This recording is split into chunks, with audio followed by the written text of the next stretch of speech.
gusto kong gawin si Johnny Billy. Pero, Billy lang. Pwede kong palakpakan natin si Billy. At hindi ka lang siguro. May tesa lang si Go. Pero, di ba last year, burabasan lang si Go Paulani. At hindi niya tayo pinauwi ng walang... Ilan sa inyo gusto mag-uwi ng 1,000 pesos? Dami. 500 pesos.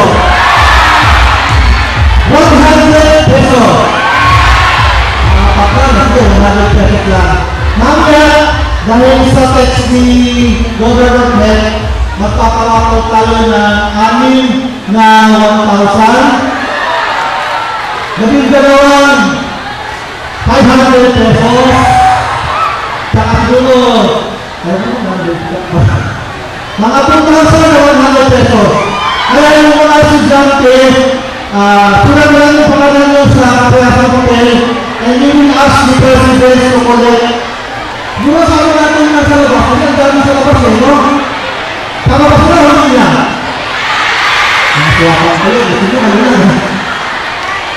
Pero bago yan, gusto ko muna request ang mga estudyante na ito, nabigyan talaga natin na masigawang palaktakan yung mga ilang bigyan na talaga ng mga hanga-hanga.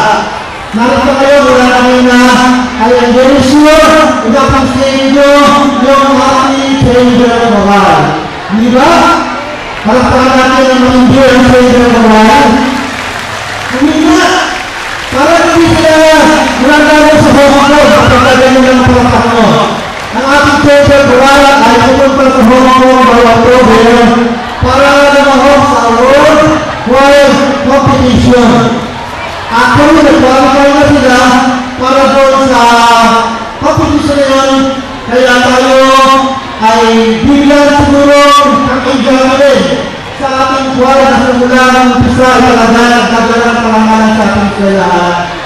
Hindi sa tulong ng hindi Congressman Abet dahil saka siguro lahat sila nalala ko sa kanilang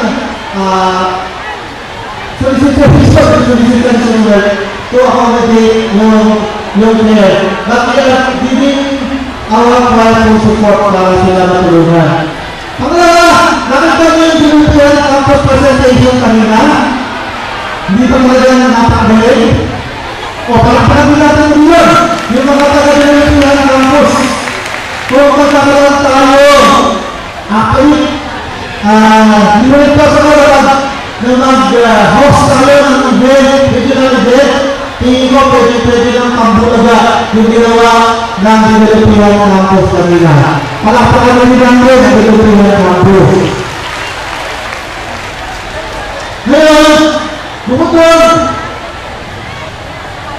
kanina narinig natin yung anak ni Ma'am Herminia Roman. Alam niyo po ba na isa ay galing pa sa Spain at kaya lamang uwi dito para daluhan yung ating opening program. Palakpakan po natin si Senador Roman para sa kanya napakagandang mensahe para sa mga estudyante natin ngayong umaga. Palakpakan natin!